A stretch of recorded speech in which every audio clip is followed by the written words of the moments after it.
Hey there, Jordan Chariton, live Status Coup. It is Monday, August of the 1st, 2022, right here in the United Corporations of America. I'm really not recovered yet from the last reporting trip we just take. We were on the road for about 8 days between Pennsylvania, Ohio, West Virginia. A lot of great stories we covered. We're going to get into a lot of it today. Give you our thoughts, reactions, a little behind the scenes. Also, Colin has been burning the midnight oil to put together a montage of our reporting trip. Delighted to be joined. American patriot himself, Steve Grumbine, with the cracked flag. Hello, sir. With the cracked flag behind him, joining us a day early. I wanted to have you on because in addition to your MMT cred, I think that you, through your own experiences, through activist work, will have a lot to say about some of what we unearthed around the country. Dare I say, actual journalism we did, contrary to, as I'm live right now, the various other channels putting in a headline bashing other YouTube channels and all the other bullshit. Steve, I'm going to try not to go apoplectic today, but I might go nuclear. And I just want to be transparent. And Steve is a team player, so he's going to sit through this. We are going to push very hard today, getting people who are not yet Status Coup members to sign up as Status Coup members. And I'm going to put it all the cards on the table that we need every single person who's not a member within reason. Obviously, if you don't have any money to support us, that's okay.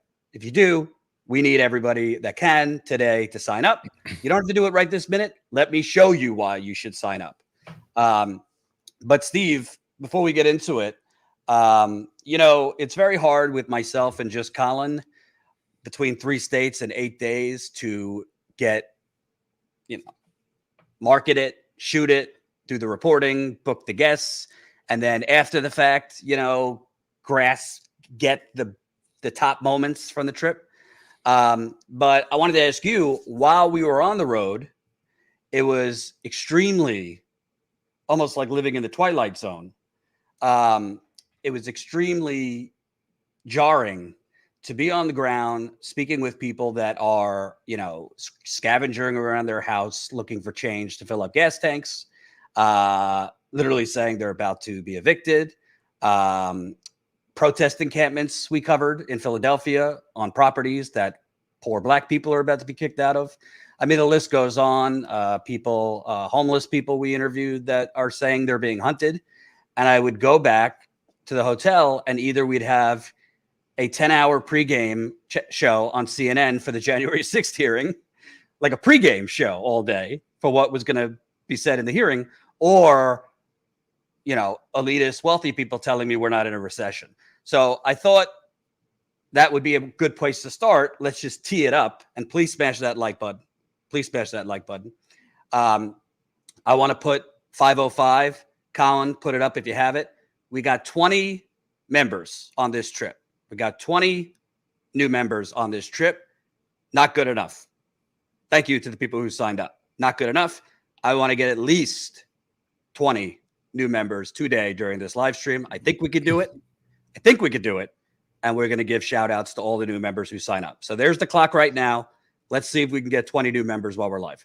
These trips cost a lot of money. And if we're not growing, we can't do them. It's as simple as that. But Steve, I wanted to show you yesterday.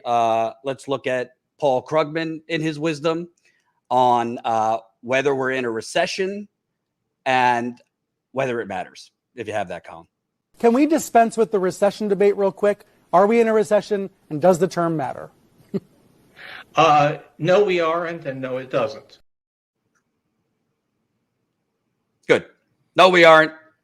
No, it doesn't. By the way, I didn't know this, but apparently Paul Krugman used to be an executive at Enron or something. I had no idea about that. So That's Paul Krugman. Colin, let's play the next clip. This is from a JP Morgan analyst. Elise Asenbaugh, JP Morgan global market strategist. Elise, good to see you. We'll get on Powell's comments in a second, but I'm sure you saw the GDP result this morning. So my question to you is, do you view this as we are in a technical recession? We do not. Of course, the definition of technical recession is 2 consecutive quarters of negative GDP growth. But the NBER, which is that institution that formally declares whether we've had a recession, looks at a lot of other factors. To us, the main things we're focusing on are ongoing strength in the labor market. So far in 2022, the U.S. economy has added nearly 1 million more jobs than it did throughout the entirety of 2019. The labor market is slowing, and especially after this morning's initial unemployment claims data, that's certainly something that we should continue to watch. But elsewhere, looking into components of GDP, the fact that consumers are still spending in real terms and that things like credit card delinquencies remain at all-time lows is an encouraging sign that although the window is narrowing, we're not yet in that recessionary type scenario that we're, watching for that could potentially play out. So I wanted to show that. Steve. I also want to show this headline. I'm not going to read it, but if you need anything more, this is from Bloomberg. Is the key to affordable housing crisis more capitalism? Is the key to the affordable housing crisis more capitalism? So we have those folks telling us we're not in a recession. A recession doesn't matter. I don't know, Steve. It took probably a couple hours on the road talking to a few people. We're in a recession. I would call it more like an economic hellscape. And before we play the clips, I just wanted to ask you your thoughts on what we're being fed by the so-called experts. Well, just remember who these folks' audience is. It's people that have money in the stock market. It's people that are doing pretty damn good. The rest of us who are struggling, the intention is always to discipline labor and to discipline society. And so as they go through this process, the people that aren't being asked about how well it is are the people that are struggling. Okay. Now, neither of these things, by the way, has anything to do with the technical definition of a recession. A recession is 2 simultaneous quarters where you've got reporting periods where you have a lower GDP growth. So we are absolutely in a recession, no matter how they want to slice it. We have seen so much of the economic activity in this country sitting within the FIRE sector, meaning finance, insurance, and real estate. FIRE sector. Okay. That most of us, we're just on the receiving end of whatever comes from that. The people that they're concerned with are the people, the ownership class, the people that own the homes, the people that own the stocks, the people that own the bonds, the people that are making out okay. That's who they're talking to. Their intention is to keep their confidence high. Simultaneously, we're buying things with credit and things like that. Why? We're buying things with credit because there's no money in the economy for regular people. Okay. So when I see this, my brain explodes. And the fact is that we have the country is so balkanized in the haves and have nots that, I'm talking to people that genuinely support real progressives, support my work in other ways. But when I talk about Biden or I talk about, the recession, or I talk about the economy, they get very upset because they're investor class. They have money. And even though they're friendly to our cause, they don't sometimes understand that, hey, everybody's not sipping from the same golden chalice. Right. And as a result of that, we get a false positive. The news reports come out. Everybody says, oh, we're not in a recession. What are you talking about? Joe Biden's got jobs coming in. He's got all these things happening. Well, they're forcing people to get work that they didn't want to get, number one, because the real good jobs aren't there. They're not paying shit. And so people are out there working a second job. We're back to Mitt Romney land where we're trying to make ends meet.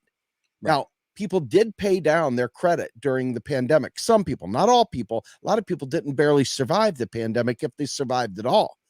But there was people out there that paid down their debt. So when you think about those people, they have credit to spare. They have room on their credit cards to keep charging shit. That's what they basically said in that thread. That one woman economist basically said that. And so ultimately you have to ask yourself, is that an economy that you consider to be vibrant? Or is that an economy that's on its last gasp because regular people can't spend their cash on purchases? They're stuck digging into private savings, or worse, into credit card debt, because that's the next step when they start peeling it back. And that's while it collapses down on you. Right. So I think it's a bunch of bullshit. It's very offensive. And sadly, most people don't have enough economic understanding to be able to push back on a narrative like that. And so sadly, they feel like they've just done something wrong, when in reality, our government and the companies of this nation and the people that service it and the people that report on it, et cetera, have all done a great disservice to the American people. And Steve, allow me for a second.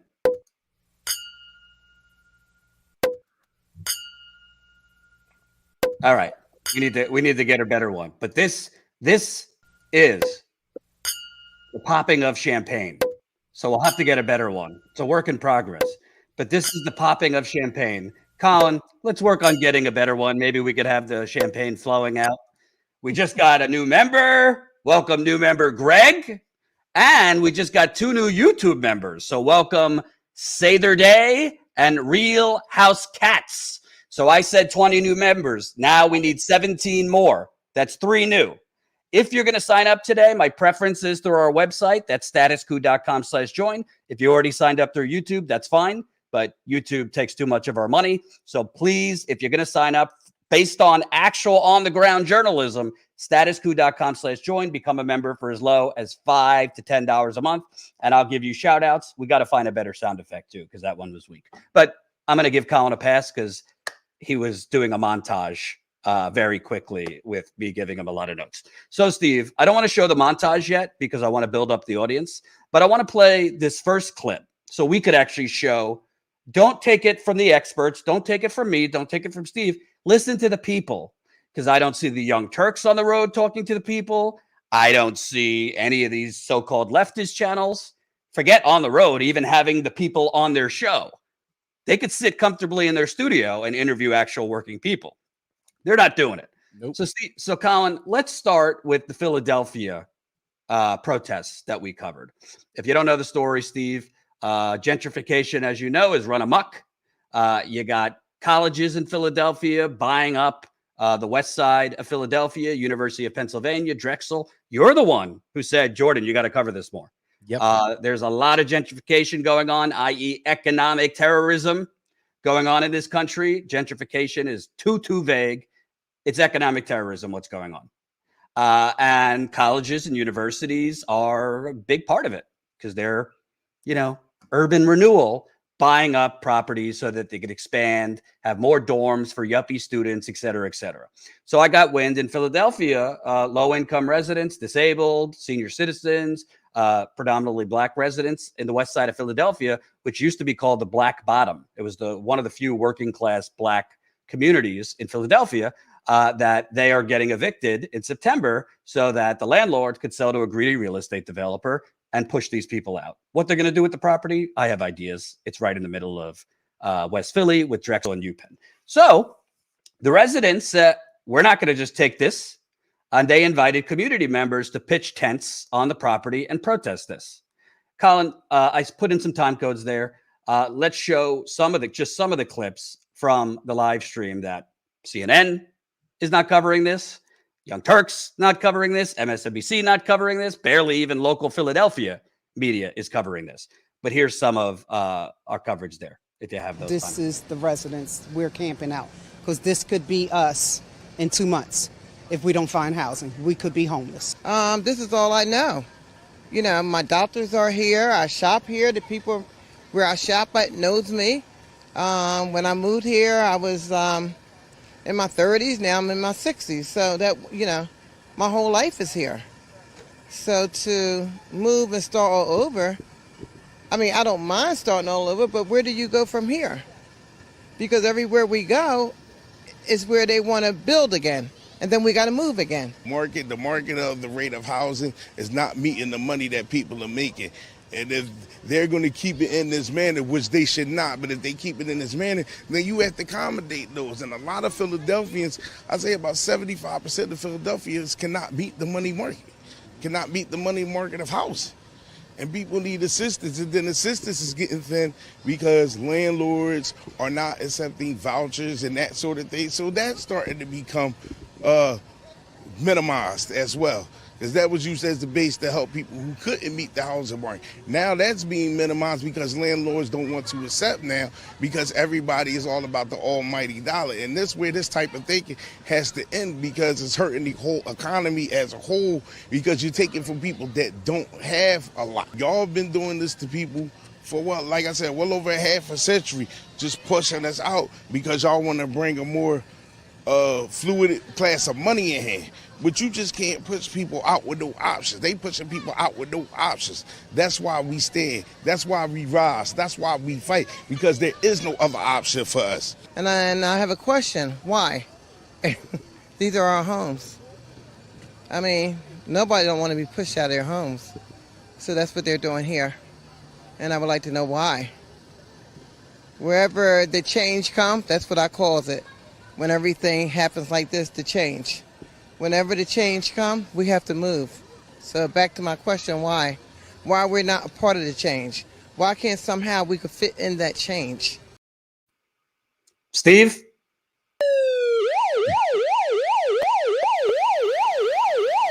We have a new member. We have a new member.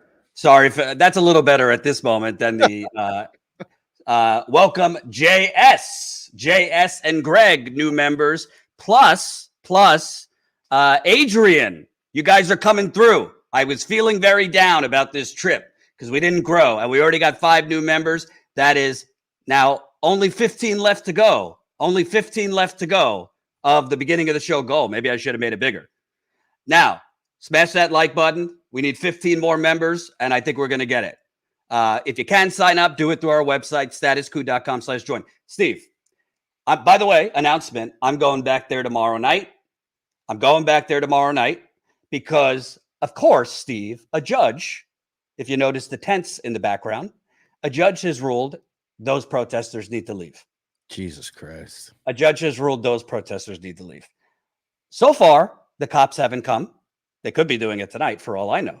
But Status Coup, we do something old-fashioned. We cover shit no one else covers, and then we go back. So we're going to Philadelphia tomorrow, and we're going to get back there, and we're going to speak with those residents, because those residents are saying we're not leaving, and the cops are going to have to drag us out. But this is about, and this is why people might think I'm dramatic, but this is why I call it economic terrorism. It is a scary fucking thing. If you have kids, if you're a senior citizen, if you are getting displaced, you don't know where you're going to go. And not in those clips, but you can watch the full live stream. In the good old days, Steve, all right, they're moving the black people out. They're moving the poor Latinos out. They're moving the poor whites out. At least you could maybe find another place that was the same rent or affordable. Now they can't find comparable rent because the rent is going up everywhere. Your thoughts? I think the guy said it perfectly. He said, they're putting this on us who can't afford, to even buy a pair of shoelaces, basically. And this is the game. When we talk about the federal government being able to do certain things, they have purposely, when I say they, it's not the royal they, it is the neoliberal ownership class, the capitalists in our government and that have influence on our government.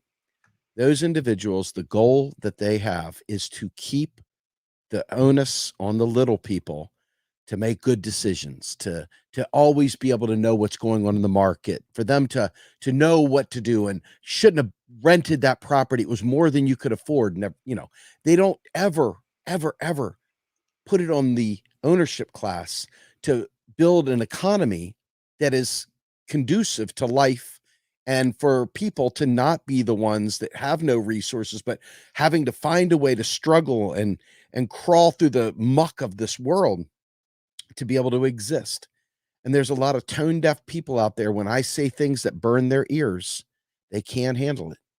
And I say things truthfully, even if it pisses them off, even if it pisses friends, family off. I don't care. The truth must be said at all times, even if it's an inconvenient truth. And the truth of the matter is that the economy is not doing good, no matter what they say, that these people are more representative of American citizens than the wealthy investor grade people are. and that they purposely keep enough wealthy investor grade people wealthy so that there's not enough of us to actually fight back, or at least we don't feel like there is. And there's enough hoi polloi out there drinking their skinny lattes, smoking their cohibas, drinking their Grand Marnier, going on vacation after vacation, living la vida loco, while people like this are seen as the ne'er-do-goods. Typical. Look at them. Can't afford the rent. Typical. What did you do with your, how come you couldn't afford to make ends meet? How come you did, what did you do wrong? Why didn't you go to school? Why didn't you? How come you got a divorce? How come you did this? How come you did that? Everything's about every single choice you've ever made in your life. And it's at the end of the day, they'll find something. Doesn't matter what it is. You did something that probably wasn't the wisest thing. Maybe you made a bad decision based on 2 horrible decisions, right? Okay.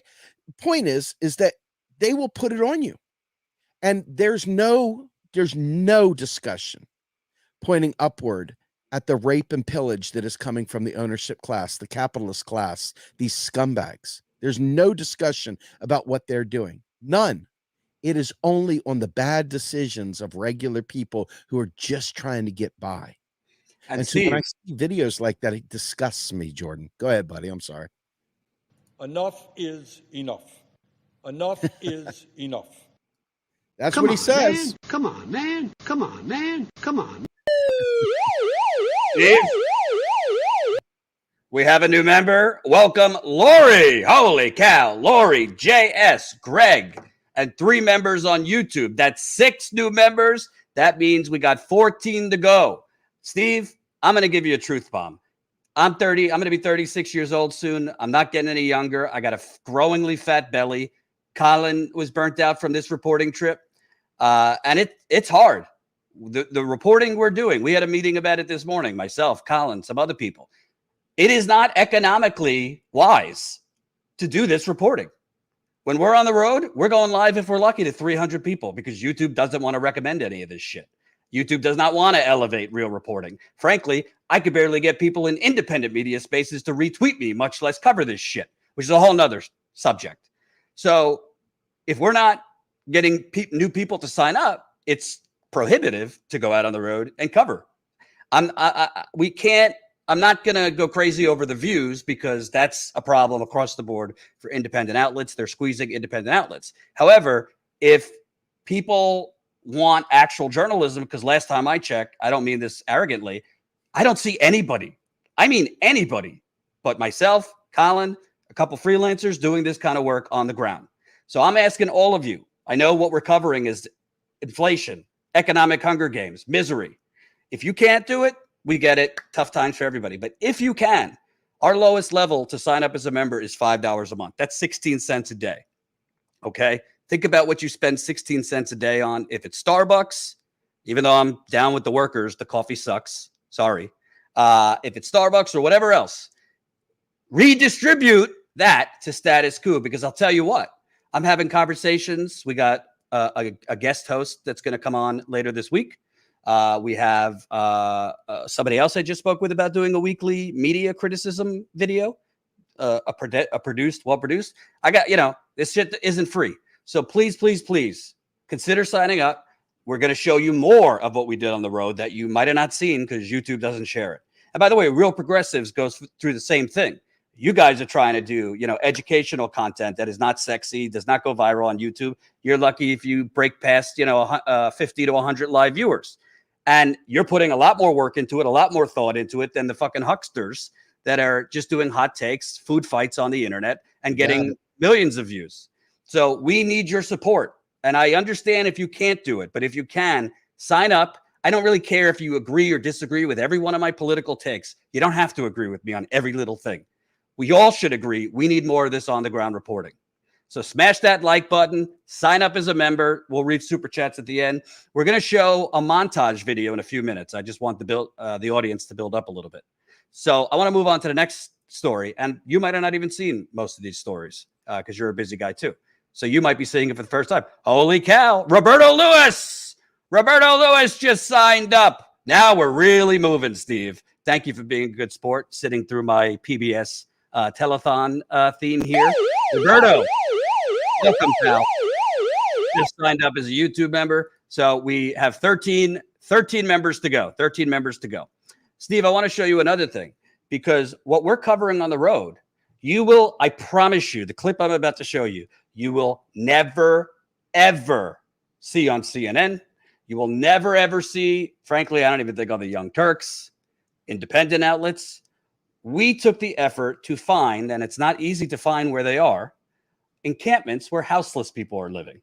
And if you're wondering why I call them houseless, it's because home technically is where the heart is. You don't want to suggest people are without hearts. So we say houseless. They're just without a house. So we went to two. One of them, we couldn't get interviews because a lot of the folks were in bad shape, frankly. I want to show you some of this interview with a woman named Pandora. You know, I think there's a stereotype that's put out, not just by media, but politicians, that these are bums, they're lazy, they're the scourge of society. Steve, I want you to listen to this woman and tell me if you have seen someone more articulate than her on any cable news channel, in the columns of any of these prestigious papers. Let's hear from this woman who is houseless and hear the chilling description of what she and other houseless people are going through. And now it seems like Akron is hunting its own homeless. It doesn't matter where we go. If we put up a tent, they're there tearing it down. The little bit of personal belongings and memories that we had, Akron has bulldozed over. They look at us as the scourge of society. They don't see us as people. They see us as a problem. And I say the problem is Akron. There's hundreds of abandoned buildings here. They could put together something to at least house us. We don't ask for much. Food, stuff like that. We have several people that come in and donate bagged lunches, hot meals. There's food banks. We know how to take care of ourselves. We don't have a problem with that. But when you go to a food bank and you get boxes of food, where do you take it to? You know? Where do you cook it? Where do you shower? Where do you go potty? God help you if you have kids, because mine were taken and adopted out. They were my everything.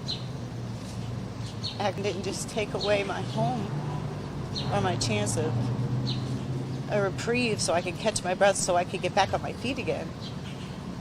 They took away my heart. How old are your kids? I have a 31-year-old, I have a 12-year-old and a 14-year-old. Akron's supposed to be the heart of it all. I would love for Akron to show me their heart at all.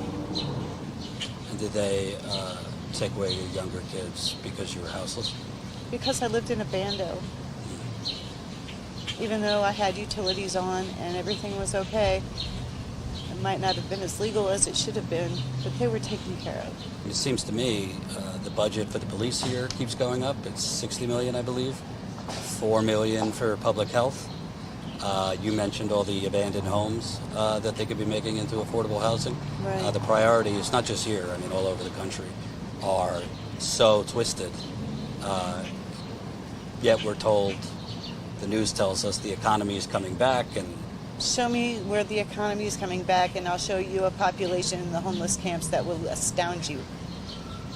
It's sickening. There's more people coming every day. More people that are in need of our help. And it's getting to the point where I don't know how to help them anymore. I can't even afford my own tent anymore. Sage got me a tent. It lasted 6 hours before somebody stole it from me. 6 hours. And that's another problem. People... They are creating hungry animals. Yeah.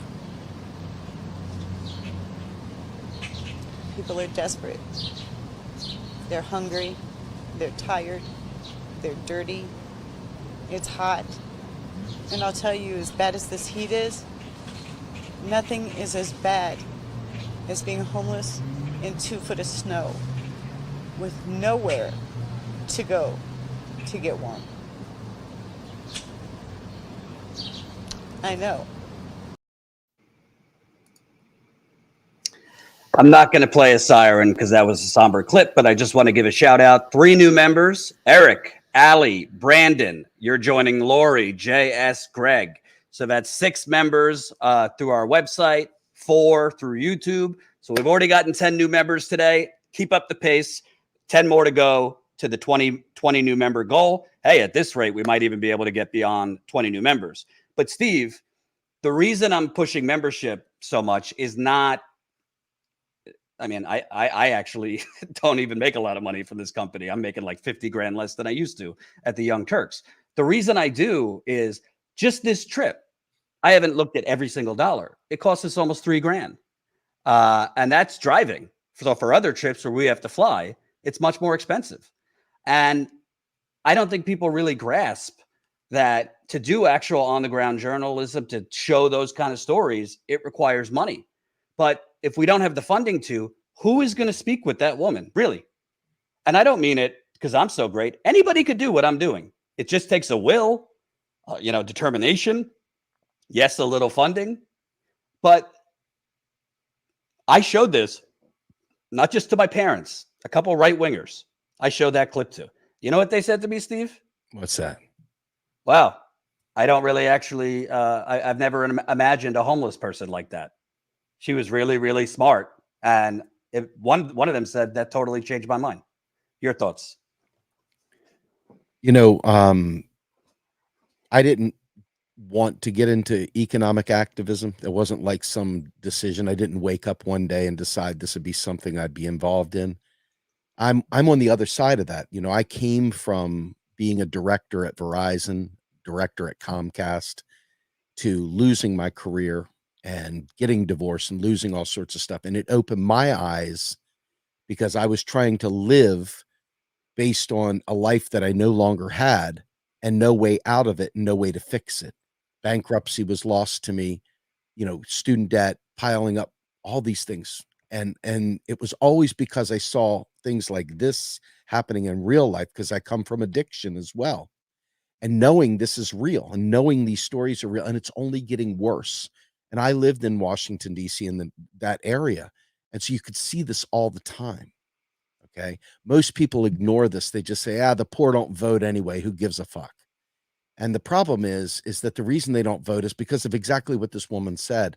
She's sitting there in 2 feet of snow with nowhere to go. And these are the people that we need to be fighting for. But instead, the Democratic Party and Joe Biden are busy fighting for Wall Street, people that have large stock portfolios. They're not fighting for you and I. Okay. Joe Biden could have already written off student debt, didn't do it. Here's the big problem, right? Because people don't really understand the whole story. They just know the moralizations. Oh, it's horrible. Oh, that's bad. Oh my God, I feel so bad for this person. That should never happen. These are all true statements. But the fact is that what's happened is this. We have allowed the federal government to impose unfunded mandates on all the states. All the states are highly dependent on taxes to fund their basic initiatives.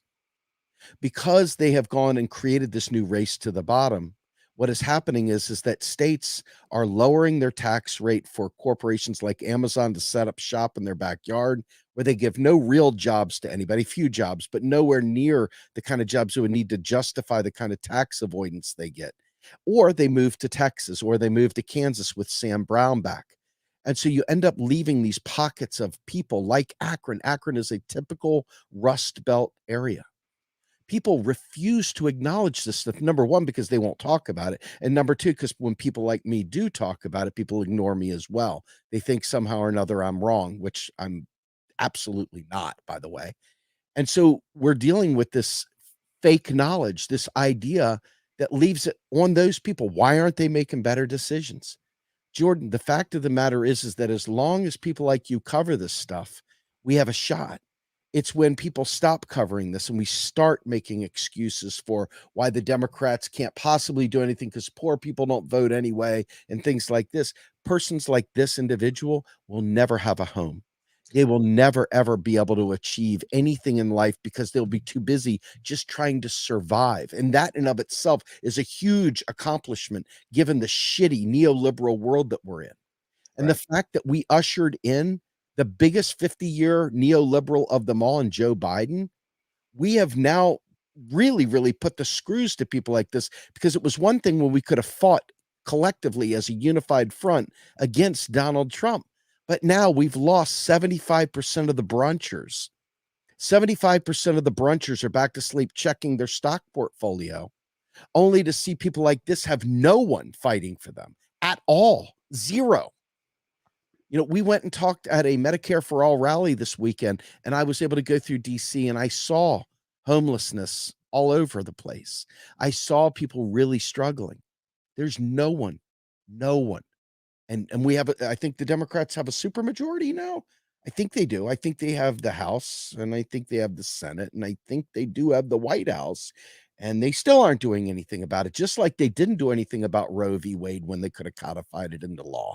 So we're stuck without a champion. We're stuck without any meaningful warrior to fight for, save for us, not me, us. So this is where Bernie Sanders' mantra really kicks in.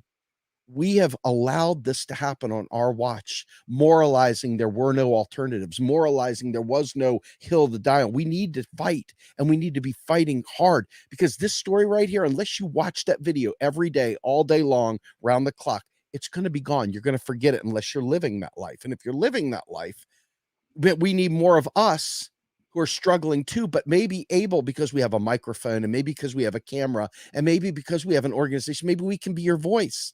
But we can't do that if we're not being supported.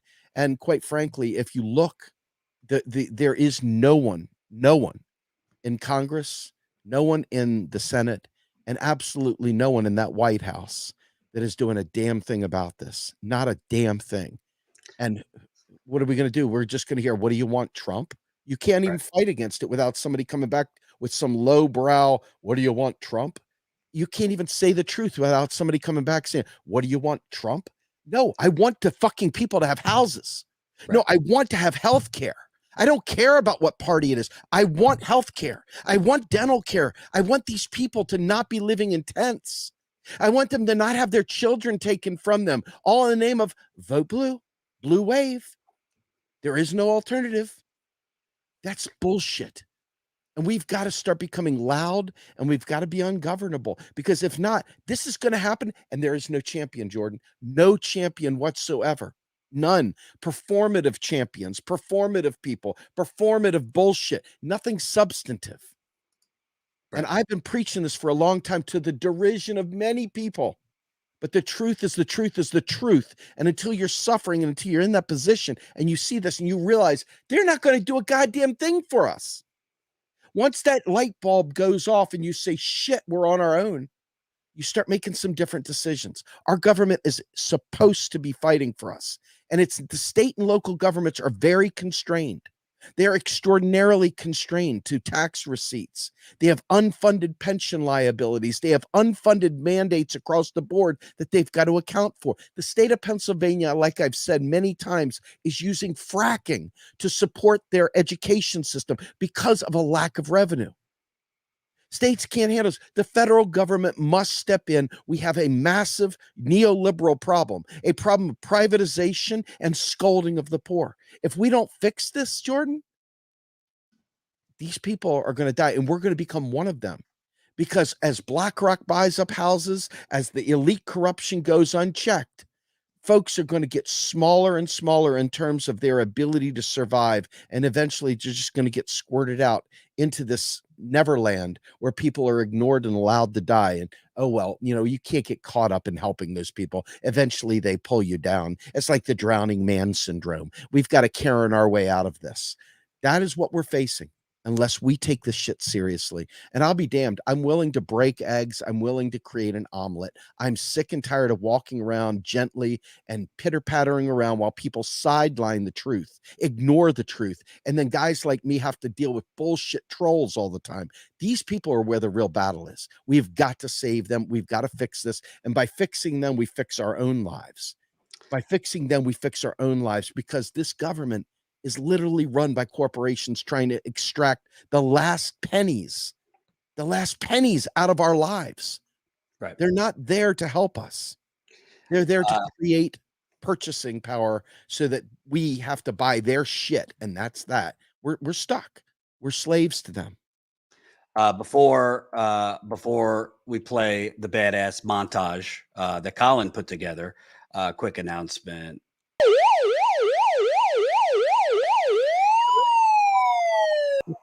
New member Deborah. Woohoo! Keep it coming.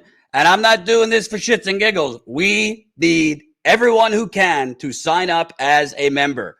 I don't have funding from the banks. I don't have funding from the fossil fuckers. I don't have funding from big real estate, Silicon Valley, military industrial complex. None of them. Our funding comes from you. And to do these reporting trips, which you're about to see how much ground we covered in just a week, we need you. So if you can, sign up. StatusCoup.com/join. Colin, before we show the montage, come on for a second. So Colin was traveling, of course, with me. It was about, what would you say, on an average, 96, 97 degrees every fucking day we traveled. I know people like to pretend the pandemic's over, but this new variant was running rampant. Colin, what would you say? I call it an alternative reality, but what would you say while we're out there talking to people who are homeless, about to be evicted, looking for change in their homes to fill up the gas tank, talking to people who are living with maggots, termites, caving in floors, shit coming from the ceiling? What would you say was the predominant thing when we went back to the hotel that CNN, MSNBC, the rest of the gang was covering? Well, January 6th, of course. I don't think they knew of anything else, which was funny because, like you were talking about, they had the pregame, and then the January 6th trial finished, and then literally the very next day they started a full day of a post game after the trial and stuff. So there was no escaping it, no matter what stage the trial is at. Right. And as Steve and I talked about, talks of are we or are we not in a recession? Well, I don't know. If any of these people would leave the studio and go talk to people, maybe they'd see, maybe the literal definition doesn't fucking matter. Maybe you should go talk to people and you could find out that we're fucking drowning. Anyway, without further ado, folks, I want to play this. I don't know how long it is. First time I'm seeing the full thing. This is a montage of our economic hellscape reporting trip. And I will ask you, if you watch this, I will kindly ask you, if you're a Status Coup viewer for a while, but you haven't signed up, if you're a new viewer just finding us, I want to truly ask you, do you know anyone else doing this? And I'm pretty sure the answer will be no. And if the answer is no, I want to ask you also, do you know how much it costs to do this?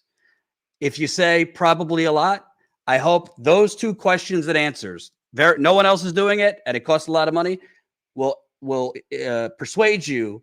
Whatever it is, if you could sign up at $5 a month, $10 a month, we have a whole bunch of different levels to support us. Let's play this montage and react after. Pull that off, according to a new CNN poll. Ben, I got to be quick with you, but final thoughts. Sure. The January 6 hearings may be taking a break, but revelations about Donald Trump's complicity in the House January 6 committee is getting ready for prime time, including the actions that took place on the day of January 6th. New developments today in the Justice Department's January.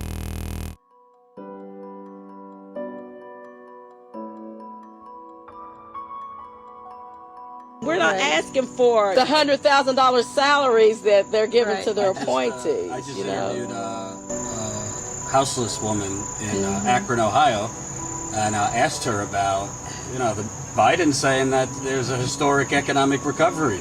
And she said, show me where the economy is coming back, and I'll show you a population in the homeless camps that will astound you. It's sickening. There's more people coming every day. No, there's, oh my God. Yeah. Having a family or having a kid right now seems like it. Impossible. No, I just can't imagine it happening. Yeah. Not in my lifetime, getting pregnant. Are we in a recession, and does the term matter? No, we aren't, and no, it doesn't. I mean, one sentence. That was it, huh? Yeah, that was it. It's none of the usual criteria that real experts use says that we're in a recession right now. And what does matter? The state of the economy is what it is. We are here in front of Donatelli's Italian Food Center. It's really been a staple of this community. It's been here for 90 years. 90 years. And yesterday it was announced that they are closing down. The pandemic, with inflation on top of it, has really made it almost impossible to stay in business. Oh, my grandfather started the business in 1932, which was just half of what we have right now. I mean, if my next 3 or 4 quarters, essentially a year, aren't good, I'm gonna have to sell. You know, I'm literally gonna have to sell a business that I've worked and killed myself 15 years for, which, you know, was never an option for me. It's never an option. I'm stressed about like, oh, I have to make sure we have enough money and make sure like I can get gas in the car, I have food and everything. Mode. Yeah, you're just constantly in survivor mode where it's like, can't think about doing anything else. Right. We're in a post-roe society where you hear all these people talking about how they're pro-life, right? Homelessness is one of the leading killers of people in this country. Homelessness is one of the leading reasons for drug addiction, for crime, for any bad statistic you want to look at. If you look at what it is, homelessness is always right there up top. My first year, I could tell you the name of pretty well everybody that was houseless in Morgantown, and there's no hope of doing that now. Like, there's new faces every day, it seems like, and not just one or two, like crowds. You can't be in a recession when you've got 300,000 plus jobs being created a month and unemployment at 3.6% and spending where it is. So not in recession yet. So what you're seeing right now is police, for some reason, entering this camp. The couple houseless people are sleeping, relaxing. What is your best guess why the police are here at the moment? My best guess would be probably some bullshit drug charge. I mean, they're also usually coming in to sweep people looking for warrants. Yeah, there was an incident right before the camp closed. It was literally days before where cops came in and lined people up against the wall over there and looked for anybody with warrants and then snatched away about 14 people, took them to jail. Many of them were out a couple days later and they just came right back here. Like, what was the point? It's disheartening when we have Democrats that are voting to do the things they do to the homeless. Now, we're not going to have property owners be accountable for their abandoned property, but we're going to do something to the homeless because if they're out of sight, they're out of mind. It's like they don't exist. And I was saying, if you do this, people will die. Like people will fucking die. And the interim manager interrupted me to tell me to use appropriate language. And like, if the only thing you take away from that sentence is the word, the F word is the word fuck, like I don't know how to communicate with you. And now it seems like Akron is hunting its own homeless. It doesn't matter where we go. If we put up a tent, they're there tearing it down. The little bit of personal belongings and memories that we had, Akron has bulldozed over. An unknown period during the pandemic, and there were people that needed help. There were people that needed support. Unfortunately, we're not really great at directing in a very specific way to people that need help. We wind up kind of directing it very broadly. You would have gone smaller, done it differently. I would have gone smaller. I always say to people, I only work half days. Half day to me is 12 hours. Nobody could have foresaw the pandemic coming. Everybody saves for a rainy day. He's got a little nest egg saved up. That was going in 6 months, man. That was going in 6 months. Housing is like the elephant in the room that is not getting the attention that it needs because it's the underlying factor for everything. If you're not housed, you can't do shit with your life. And you're supposed to give us like a little like extra pay for like all the hard work we put in and like for putting us in the situation. And he gave me $40 extra in my paycheck. $40 severance. Look yes. at that. Yes. You can see it was a rip-roaring 2021. The U.S. economy last year, the strongest since the Reagan administration. If you look at our job market, consumer spending, business investment, we see signs of economic progress. Minimum wage in Philadelphia is a little over $8. Might be right around $8 an hour. Right. You know, like, there's no way for you to live on that. They're not raising the minimum wage. You know, What's the minimum wage here? I believe it's $8.10. But we've watched our rates increase by pennies over the past few years, so it's been tough to see that. While it's like, where's all this extra money going other than to Kevin Johnson's pocket? You know, my rent is going up. They're increasing the rent in my one bedroom from $1,550 including parking and utilities to $1,900 not including parking or utilities. Fell in, tubs fell through the ceiling, out the bathroom, maggots forming in their utility rooms and termites. her neighbor behind her. They have to knock on the bathroom wall when they use the bathroom because they can see each other through the bathroom because they don't have a tub or nothing. Look at what they're voting. Look at their policies. Look at what they've done. Quit voting for a name. Quit voting for the same old because you don't want to think or look at what's happening. This new GDP report is a bad sign, but it's not definitive, as the White House is pointing out, as Janet Yellen pointed out on Sunday on Meet the Press. The jobs numbers are great.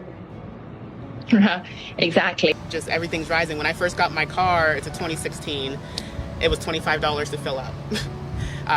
Now it's probably close to 60, 70. I had to count change the other day to put gas in my car to get my daughter to where she needed to go.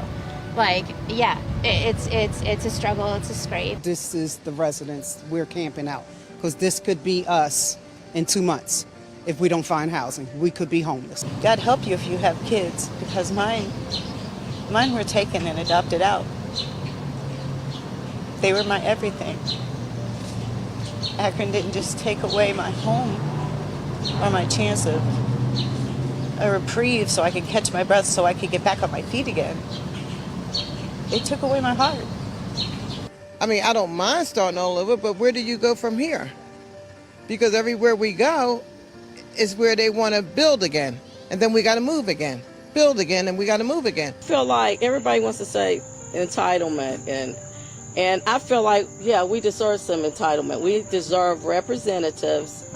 We are entitled to representatives that truly do represent us. And if we don't hold them accountable, Manchin, our current leadership, Mike Pushkin in the Democratic Party. Yeah, so the headline on Axios, "We are Reagan." That's what a Biden confidant told me. And here's what they have in mind. David, I heard that and sort of stopped in my tracks for a second. 3/4 of Democrats don't want the incumbent president to run again. How worried should Biden be right now about that? We've got our representatives, instead of trying to help them and trying to promote it, they're filling their pockets from it. And as long as we have got that in there, as long as we've got a coal baron for a governor, as long as we've got a coal baron for a senator, as long as both our senators, they're both getting filthy rich off of these old systems. That's the reason none of them want to change them and fix them. They're all in the cahoots. They even made it legal that they could do insider trading and not be held accountable for it. Now, how mind-blowing is that?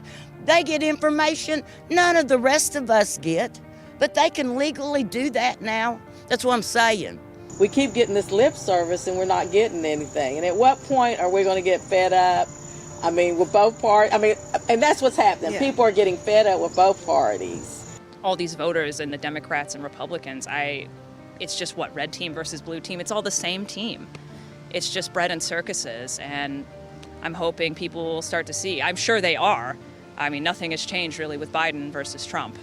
It got worse in a lot of ways. It got worse, and I'm seeing all these fucking stickers, you know, the "I did this" Biden pointing at the gas prices. It's like, they all did this. Like, what the fuck are you talking about? A statement of defiance needs to be had for those that are being displaced and put out in these streets.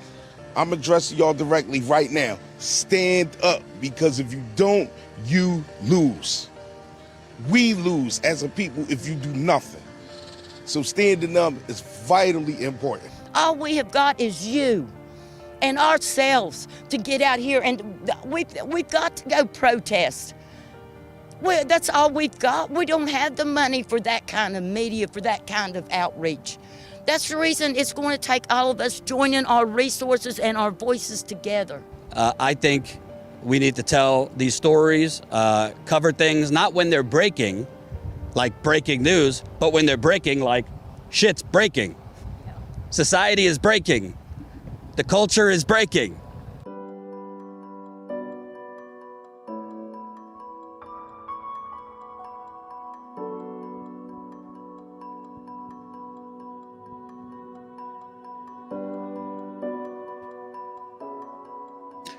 It's a damn good job by Colin Tooley. Damn good job. Damn good job. I think that crystallizes what do you call it other than complete alternative reality gaslighting? that we get from corporate news that is fed to us by coastal cosmopolitan jackasses who probably have never found their way to a houseless encampment, probably have never faced eviction, probably could absorb the higher gas costs. A lot of them have drivers, actually. Steve, before I get to your thoughts,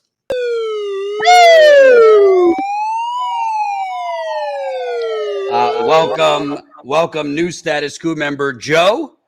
So that makes, I think, how many is that today? 12 so far, Colin? We need 8 more of you souls. I don't care if it's a human or an animal that signs up. We need 8 more to hit our goal.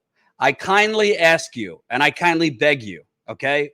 Status Coup, like real progressives, we got every obstacle coming at us. This is like Mario Kart with the bananas, the shells, all that shit. YouTube is hiding our content.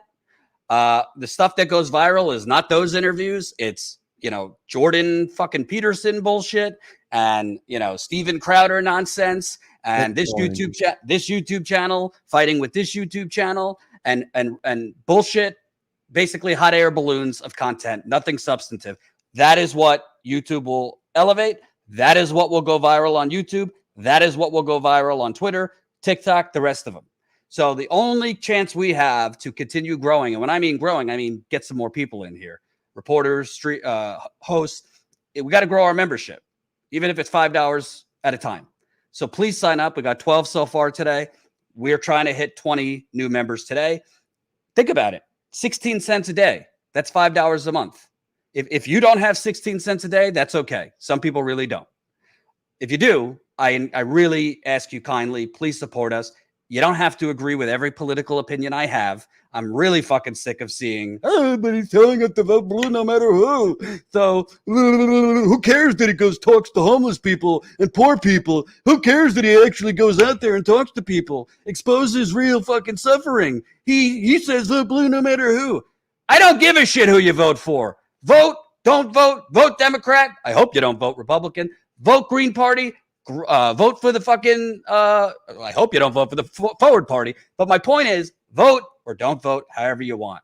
This is not like a Dem enter or Dem exit channel. We're actually something radical. Journalism. Okay? So I don't want to hear any more of this bullshit. I've never told people how to vote for, but what I have told people to do is support this. Because like Steve said, if you don't, it will cease to exist. There's only so much we could go around the country if we don't have the funding. Okay? So keep signing up. We'll shout you out. Steve, your thoughts on the other clips that were in that. Well, first of all, let me just say, great job, Colin. Colin does all the edits for the Let's Get Ready to Grumble that you haven't seen in a few weeks, but he is a fantastic video editor. And it's a pleasure to me. I volunteer to work with Jordan because I believe in his mission. And I'm hoping that the things that I care about, that I talk about, that are less sexy, find an audience with you all. So it's with great pleasure that I support this place with my effort, whatever that is. And I appreciate that Jordan believes in me enough to have me on here, because things like this are precious. I'm watching this and I'm saying, wow, I can't believe I'm part of an organization in any way, shape, or form that produces this level of real, honest to God reporting. So that's my first take. I just want to thank you guys, because this is why I'm attracted to being a part of this. This is exactly the wheelhouse that I try to expose the plumbing from, all the stuff that's challenging to understand beneath this. You bring to life in a very human way, and I just am incredibly in debt to you just because of the fact you're doing something that no one literally is doing. And Steve, can I just cut in for a minute? Because Sure. You guys, the clips, right? Colin and I drove 1,500 miles in 7 days. Let me repeat that. Colin and I drove 1,500 miles in 7 days. 8 days, excuse me, 8 days. Most of that was done on relatively little sleep, because you just see the interviews. You don't see the behind the scenes where I am spending not just the time of those interviews, but I'm literally planning as we go. I'm texting and calling with 17 different activists. Colin's working on finding a hotel. Colin's going to Best Buy because we need this piece of equipment. We need that. While we're trying to push clips, we're also driving. I'm not doing both at the same time. So I'm working in the passenger seat while Colin's driving, or I'm driving and Colin's working in the passenger seat because we're going live and he's operating the camera. So this is basically 7-8 days of nonstop work. That's not to mention the shit before we go on the road, because it takes a while to plan this stuff. And then when we get home, poor Colin, he's barely had a day off because he's been working on that montage. So I hope you see, God bless the people who just sit in a studio and, pretend that they're leftists. They work about 2 hours a day. Steve, people like myself, people like Colin, we give our lives to this. Okay.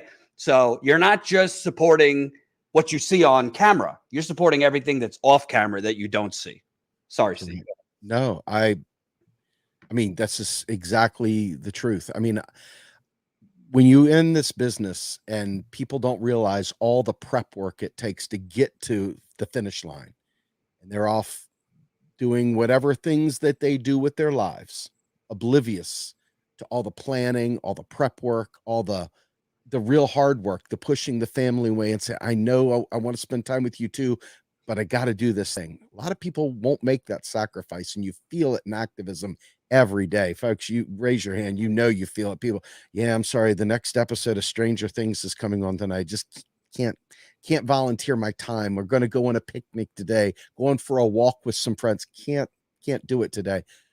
This is the stuff. Jordan can't just do that. Jordan, and I can tell you right now for myself, I literally am starting at 5:30 in the morning, and I go until I go to sleep, whenever that is, and it's usually late. But I don't want to get sidetracked in what I'm about or Jordan's about. I want to get sidetracked in what that montage tells us. Steve, What that montage tells us. Yes, Steve, sir. Yes, sir. You could reprimand me after, but one more time. Oh, that's okay.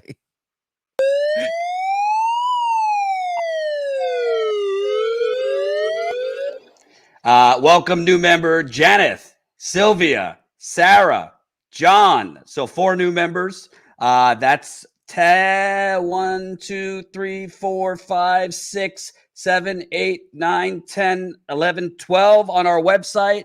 I think 4. I don't know how many on YouTube, Colin, but we need 6 more to go. 6 more to go till we hit 20 for the day. So thank you to all our new members. At the end, I'll fill you in on what you get as a member, which includes our monthly members call through Zoom. We'll probably do another one next week. Behind the scenes videos, on the road, yada, yada, yada. Keep signing up so we can hit our goal of 20 today. Sorry for being rude, Steve. Go on. No, I mean, the bottom line is that when you see videos like that and you see people, it's no wonder most don't understand. I mean, everything that comes out of their mouths is like, I don't know what to do. What do I do? Right? Society requires a manual. It requires an owner's manual at this point. Things are changing faster than we know how to deal with them. Not only from the technology to the legal stuff to basically careers, everything has changed dramatically. Survival without a family is almost impossible. I don't know how you do it without having a support system. And because of that dichotomy, for the people that have great support systems, it's always one of those carroting, oh yeah, thoughts and prayers. The reality is that the technical understanding of how the economy works is filled with conspiracy theories, filled with misguided bullshit, even from people that you might consider an ally. In fact, many of our allies out there talk about the Federal Reserve like it's something. Federal Reserve is nothing more, and I've said it a million times, it's nothing but basically handing a child the fake steering wheel over in the passenger side and telling them it's okay, they can drive the car. They are not the problem, ironically. I wish they were. I wish it was that easy. Point at the evil Rothschilds, right? We got the Rothschilds. But the fact of the matter is that it's not the Rothschilds, it's not the Federal Reserve. They don't have any control of this. Who does have control over that is Congress. Congress is punted here. And when you understand Article 1, Section 8 of your U.S. Constitution and Article 1, Section 10, I mean, that whole segment through Article 1, Section 8, 9, and 10, it all talks about Congress's authority as the fiscal agent to spend money into existence. It is the one that has the power of the purse. It tells the Fed, you will spend this money for us. You will do this. You will make a deposit. It's the nation's central bank. It's the egress between the public and the private sector. Okay. The thing that they can control is interest rates. So every time the Fed is asked to do something, what do? It's about interest rates, isn't it? But if you ask Congress what they wanted to do, what could Congress do? Congress could do an awful lot. Congress could create what they call an automatic stabilizer. When the economy goes down, the stabilizer kicks in. When the economy comes back up, the stabilizer doesn't need to be in place as much. Okay. We call that a federal job guarantee. Okay. We call that Social Security. We could expand it. We could expand Social Security beyond survivor benefits and beyond retirement benefits. We could do it any number of things. We could also expand the idea of Medicare, right, to national improved Medicare for all. We can do all these things, and we wouldn't need to raise a nickel in taxes to do it, because taxation is there simply to provide a magnet to pull you in, to make you need to spend money, to make you need to work. The tax is there to force the economy to function. It creates buyers and sellers of goods. It does not fund the government that funds itself. Our government is self-funding, just like Japan is self-funding, just like Australia is self-funding, just like the UK is self-funding, just like Russia is self-funding, just like China is self-funding, just like Canada is self-funding. But most people they went to the Ron Paul School of Economics. And sadly, they didn't learn much, because he can't teach much. The man's an ignoramus when it comes to economics. And so it's naturally confusing. It's naturally just out of reach. It feels too far away to impact. So what happens? People make up stories. They come up with things, conspiracies. The things that we talk about at Real Progressives and the things that I try to bring to the table here are the truth of economics, so that you understand where the battle is.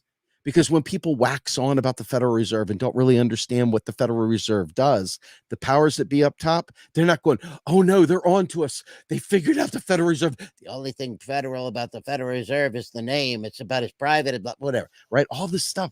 They know that, and they're like, they know that they got you, because you've already been sidelined with conspiracy nonsense. The fact is, Congress alone could solve every one of these problems as the fiscal authority. Every one of them, every single one of them. In fact, we could stop selling bonds altogether, and the Federal Reserve would have even less to do with society. Okay. Federal Reserve facilitates payments in the system. As far as Congress goes, it's the one that has the authority to create new money by spending it into existence. And when you see a problem like homelessness, or you see a problem like people not having medical care, or you see people strapped to the gills with freaking student debt, all of these things that create poverty and create suicide, every single one of them are fixable by Congress. And since Congress is captured and Congress is not acting on our behalf, and we have a POTUS up there that is half a sundowner, half freaking neoliberal crazy man for the last 50 years, you can't expect them to do anything without us really leading the charge. And we can't lead the charge if we're trapped running after the Rothschilds and some misguided idea because Ron Paul told us the Federal Reserve was private. Okay. The fact is that Congress alone controls the Fed, and we need to make our government serve us. And that's why we collectively need to fight back for these poor folk out there that Jordan covered. Jordan, thank you so much for doing that great work. And tell me when you got to go, because I know you got to. I got to go, brother. All right, go. Thank you, Steve. Right, Steve. Yes. Before you go. Yes.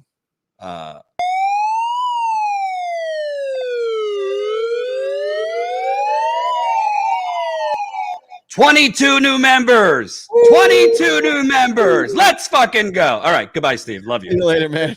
All right. So in marketing terms, what we call this now is we hit our goal. So people might take their foot off the gas and say, all right, you don't need me to sign up. I'm going to get a little greedy here. We got 22 new members. That would be, well, let me make sure I'm not missing anybody, and I'm going to name names, so don't go anywhere. Welcome Joy, T, Lucas, Tony, Patricia, Janeth, Sylvia, Sarah, John, Joe, Deborah, Eric, Allie, Brandon, Lori, JS, Greg, So that's, I think 17 or 18 on our website, 5 on YouTube. So that's 22. I think we can get a couple more. And let me explain why this is so important.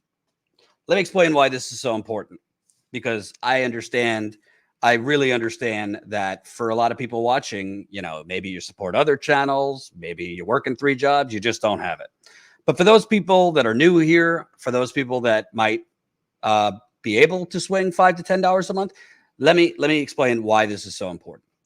Number one, put aside for a second, Democrats, Republicans, independent media, first corporate media. Let's just talk about reality. I really want to really ask you, the montage that Colin put together, okay? Do you think you would have seen most of these stories, maybe even 2 of these stories, anywhere else? Okay, if the answer is probably not, that's one thing. Number 2, you might say, okay, Jordan, well, it's great that we cover it, but nothing's going to change. So you could go around and you could cover these things and you could talk to these people, but nothing's going to change. We live in the United Corporations of America. We have a one-party duopoly, which is the corporate party. You got Democrats who are fucking slobbering so happy that they don't have to run on anything having to do with the economy. They could just run on Roe. They could just run on the Supreme Court overturning Roe, other social issues. They don't have to run on the fact that during a global pandemic, they didn't expand Medicare. They don't have to run on the fact that as the planet is literally on fire, they are celebrating with we got a historic climate package of $300 million in change of neoliberal tax credits. By the way, as I went live today, for Joe Manchin, that corrupt ghoul's vote, the Democratic Party gave him the Mountain Valley Pipeline. For you Status Coup OGs, you know that the first story we covered on the ground here in 2018, we went to Virginia and covered the Mountain Valley Pipeline, which is a natural gas pipeline that is a ticking time bomb. Not if, when it explodes, it will be under the steepest slopes in America, the Appalachian Trail. The people I interviewed there, when that explodes, what Biden and Schumer just gave to Manchin, the Mountain Valley Pipeline, when it explodes under the Appalachian Trail in Virginia and West Virginia, it has a blast radius in some quarters of 2 miles. It is going to kill or potentially injure countless people to the point that normal working people had to climb atop their trees. Remember this story in 2018 we covered for you OGers. They had to climb atop their trees and sit atop their trees for over a month. This was a mother and daughter did this. I interviewed them to stop the fossil fucker company from knocking down their trees on their property to put the pipeline underneath their home. Okay? That's what Biden and Schumer just gave Manchin in exchange for $300 million in neoliberal tax credits, which are not going to stop the planet from burning. London's on fire. I don't know the number now, but last time I looked, it was like 1,700 people died in the heat wave in Spain and Portugal. You got ice caps are melting more and more. So the point of all this is, and I say this kindly, other than Breaking Points, who we are fortunate to have a partnership with, they help with funding some of this reporting. They post some of the reporting, which we appreciate. Other than them, who's elevating this content? Who's elevating this? We know YouTube isn't elevating it. When we're on the road covering these things, half the time we're only reaching our current subscribers, and we're lucky if we're even reaching our current subscribers. They're not recommending this content. Why would they want to recommend content on homelessness? Why would they want to recommend content on poor people being evicted? Why would they want to recommend content on poor people or working people or middle-class people living with termites and maggots and floors caving in and shit coming from the ceiling? Why would they want to do any of that? They want to keep the status quo and actually exposing what the actual conditions are in this new Gilded Age, this economic Hunger Games. Not good for business, not good for the advertisers that advertise on YouTube, certainly not good for the corporate media. So the only way that I know to grow this is we need grassroots funding. We had a small investor at the beginning of this thing 4 years ago of $50,000. It was from a viewer, not Goldman Sachs. We got $50,000 off the top. That went out the door the next day to buy equipment, cameras, lighting, all that shit. And to bring, at the time, Ty on, who was the original camera person here. I'm actually going with him to Philadelphia tomorrow to do a follow-up on that protest encampment with the tents at that property, because a judge just ordered the protesters who have come with tents to protest and be allies to the low income, let's just call them poor, black tenants. A judge has ruled that they have to leave, because judges always rule for capital and capitalism. So this is a long-winded way of saying when Colin and I are out there, it's thankless. We're not getting the views that we should get if all things were equal on YouTube, and they weren't elevating CNN and corporate channels and we're giving everybody a fair chance. I know that this stuff would explode. How do I know? Because when I was at the Young Turks, I grew their channel, TYT Politics, from 2,000 subscribers to 140,000 subscribers in less than a year. And they didn't fucking promote it at all. Trust me, just having the name TYT didn't help. They barely promoted it. It was pulling teeth to get Cenk to even feature any of my reporting on the main channel, because he doesn't want to feature anyone else. He wants to hear his own voice because he's got an ego the size of Mount Everest. So all of this is to say, we need to grow. And when we're on the road, we literally can't afford to go on the road if we're not growing at the same time with new members. And for new members, you get stuff for your membership. We do our monthly Zoom call. You could ask people in the chat who are members. It's a lot of fun. I answer your questions, comments, concerns. You also get we have a Discord channel. So if you just signed up as a new member, you could join our Discord channel. Any questions? Actually, Colin could come on and tell you how to join our Discord channel. You also get behind the scenes videos. But the point is, another thing that I really want to do, and Colin, join us for a minute. I want to talk about this. One thing that I really, really want to do going forward, I would love for these trips, and maybe it's next time it's not a 3-state trip, right? I would love to be able to afford to add a documentary filmmaker to come with us. You know, obviously I got to pay Colin, happy to do it, but we're doing bang, bang, bang, trying to interview people in many different places. Imagine if we could have an actual documentary filmmaker with us to actually craft everything into a story that we could then try to get out there. Try to get out there the true story in cinematic, scripted, polished form. So we have the kind of more guerrilla journalism, which is what we do, but also have a documentary filmmaker out there. It would have come in handy, all the trips we took to Flint, it would have come in handy for this trip. It would have come in handy for a lot of the reporting we do. We just never had the money. A documentary filmmaker, we're lucky if we could get away with $400, $500 a day. So if you can, if you can't, we understand. But if you can, please support this reporting, statuscoup.com/join. Let me see if I missed any other member signups. Not yet. I want to go over some other clips and get this spam sex bullshit out of the super chat if you can. I want to go through a couple other clips and dig into it if you didn't see this stuff. So while we're on the road, we also went to Altoona, Pennsylvania, which is kind of Trump country. It's very, very Republican. It's about 2 hours from Pittsburgh. And I was there many, many years ago, as part of a disappearing middle class reporting tour that I took. And I went there because it used to be the railroad capital of America. During World War II, Altoona is where a lot of the weapons and all that stuff came through on the East Coast. It was actually on Hitler's bombing list. So whenever I can, I like going back there because it is very conservative, but it is very, very emblematic of kind of the rotting deindustrialization of America. So, Colin, if we have some of the clips from those interviews, because I interviewed about 5 or 6 people kind of in a round table. It was like 98 degrees out. It was really brutal. But I thought a lot of what we got was pretty illuminating. I was also a telephone service worker for a long time, and then I was actually a server. And serving wages in PA start at $2.15 an hour. I don't know if anybody's aware of that. $2.15? Yeah, because you're supposed to make tips to make up for it. So I was doing serving in the day, and at night I was delivery driving to try to make ends meet. And then I got hurt. And I can't serve. And I went back for my delivery job, and they said that they couldn't afford to pay people because of gas prices. so I don't have a delivery job anymore. So let's backtrack. You tore your ACL? I destroyed my ACL. They had to rebuild me one, yeah. Wow. And I had to have my meniscus repaired. I completely blew out my knee, basically, and they had to do 4 surgeries to repair it.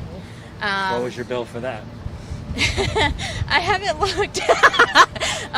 Probably quite high. I'm on Medicaid. I do qualify for Medicaid, so I'm hoping it covers the majority of it because it was necessary. But they made me go to physical therapy before they did the surgery, and that actually caused more damage than it did help. But because of being on Medicaid, I had to do it that way. Now I can't work in the industry that I was supporting my family on. And yeah, I'm pretty petrified, especially with like the CTC tax credits not coming in and stuff like that. That was making it so that we could survive. I have 3 kids with disabilities, and I have to go back and forth. This is one of my daughters, back and forth to Pittsburgh all the time. And us going down to Pittsburgh for my son weekly right now is like $150 a week just for us to go make sure that he's getting the care he needs. I take it there's no comparable services around here? No. If you need to see a specialist, you have to travel to Pittsburgh, most likely. Yeah. Or Philly. And especially he needs specialists for gastro. He also needs specialists for mental health care. And we don't have any trauma specialists here that can help him, so we have to go to Pittsburgh. Now let me ask you, when you're driving him back and forth, and you're, I don't know how much it is, like I got 6 gallons today for like $25. It was crazy. No, wait a minute, it was $30. Yeah, Excuse me, for 6 gallons. Yeah. I was like, let me fill it up. I was on half. I'm like, let me fill it up because there's like a stretch in Pennsylvania with no exits. That must be kind of infuriating when you're filling it up and realizing like these stations are making record profits. Well, yes, that oil companies are making record profits, and we're paying that much per gallon is ridiculous. And everybody wants to blame each other, either Republican or Democrat or whatever, but it's not. We have to look up instead of looking across. You're not the reason my gas prices are up. You're not the reason my gas prices are up. The power holders who hold the stocks for those oil companies, the people who own those companies, are the ones that are making sure that we're paying out the nose for something we can't afford, and they're the ones killing the economy. It's not you and me. We're just everyday people trying to get our basic needs met. We're not the enemy. No wonder the media, the journalists don't have the time to leave their little bubble, leave their little cubicle to go talk to the people, because probably they wouldn't want to put those people on air, because those people who they're talking about, the corporate vultures that are price gouging, are probably advertising in between commercials or sponsoring their political newsletters. Politico sends out their morning newsletter. Axios, Punchbowl News, I see sponsored by BP. I see sponsored by Amazon. I see sponsored by Bank of America. No wonder it takes me, Colin, that's it, to go out and talk to these people. And why does this matter? Why is it important to go out and talk to these people and keep signing up? I think we can get a couple more people to sign up as members. I will do fucking cartwheels if we could get to 30. Right now, we've signed up 22 members today. We need to sign up more. In total, with the 22 members today and the 20 we signed up during and a couple days after this trip, 20, that's 42 members. It would be a really great number to hit 50 for this whole trip. And by the way, we're trying to get larger funding. Not from Goldman Sachs and corporate vultures, but we're trying to get larger funding. It definitely helps us when we're pitching to larger funding. Hey, look at how many members we have now. That is stable income that we have, and we're growing. So if you're on the fence, please consider getting off the fence. Sign up, statuscoup.com/join, $5 a month, or $5 to $10 a month, whichever you prefer. We also have an annual plan. We also have $20 a month. Either, any way you slice it, it makes a big difference. So why does this matter? Because in my experience, and this ain't my first rodeo, I've been doing this since 2016. a little bit in 2015, but I've been going around for since 2016. Between TYT and Status Coup, I've probably hit. I really should like sit down and go through it, but I'm pretty sure I've been to over 30 states, way more cities than that. And I've interviewed thousands of people at this point. And I could tell you one constant, and that is, I believe that the way we change things, it's not one thing. It's not one way we change things. It's not one way you go after a corrupt system.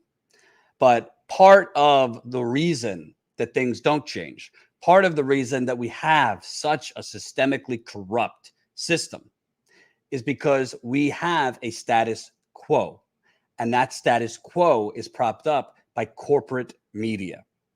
And what I mean by that is when you keep the masses numb, when you keep the masses in the dark to what is actually going on, when you keep the masses ignorant, when you keep the masses clueless to, wow, Flint doesn't have clean water after 8 years. I still talk to people. Oh, I thought that was fixed. When you keep the masses ignorant, when you only focus on the dollars and cents, GDP, and the unemployment level is down, and the unemployment number is down, and this quarter, this number and this metric went up, but you actually don't show them the actual pain that we're showing you. When you keep homeless people out of sight, out of mind, most people just go on with their days. Most people don't get involved in activism. Most people don't get angry because they don't have anything to get angry about, because what the media is feeding them is, yeah, things are a little rocky, but for the masses, everything's fine. But if we could get to more eyeballs, if we could show more people what is actually going on, in my experience, most people are not lacking compassion. The problem is not compassion. Most people, even right-wingers to a certain degree, are not lacking compassion. Most people have no earthly idea. Most people have no earthly idea what is going on. Most people have no earthly idea. I showed my mom this protest in Philadelphia that I covered, where tents, people are protesting in tents to support poor Black tenants who are about to be evicted. You know what she said to me? Well, is like CNN out there? Were there other people out there? I said, no, we were the only people there. She said, why aren't they covering it? I said, because they're owned by a corporation and they don't want them to cover it. And my mom is like a lot of people. She's not a diehard Politico. She works like 5-6 days a week. She works long hours just to get by. She doesn't have much in the way of retirement. And she doesn't understand why more people aren't covering these things. And she said to me, that's not right. People should do something about this. That's just my mom. What if we can get this to more people?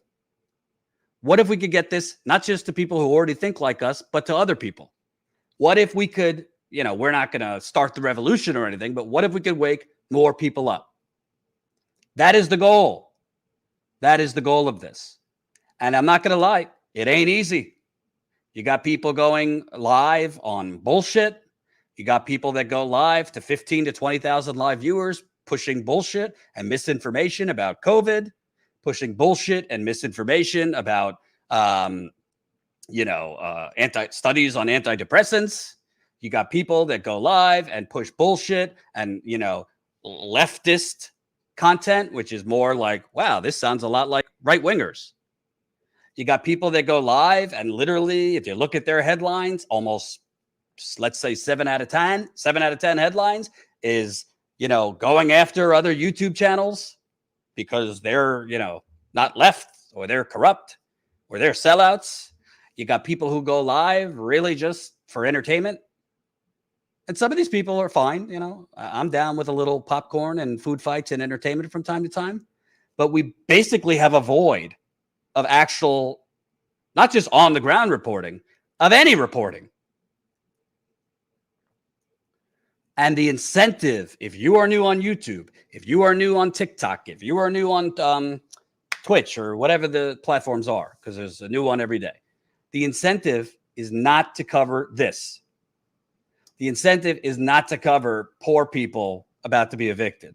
The incentive is not to cover termites and maggots and shit coming from ceilings and toilets that aren't cemented into the ground right, and floors that are caving in, and flies everywhere in buildings, and tenants having to live on oxygen because of black mold everywhere.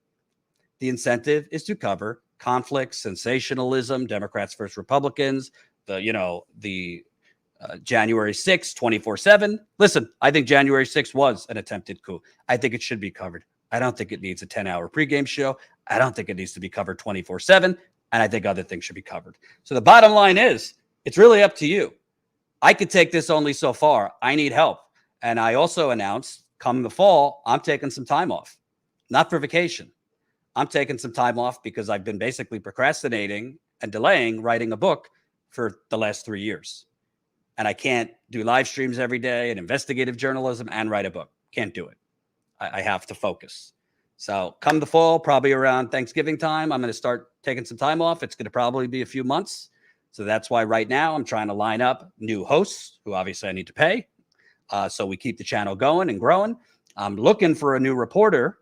It's not easy. I don't say that to toot my own horn. I just mean it's not easy because there's not a long list of people who actually are out there doing journalism like on the ground. I haven't found anyone, to be honest.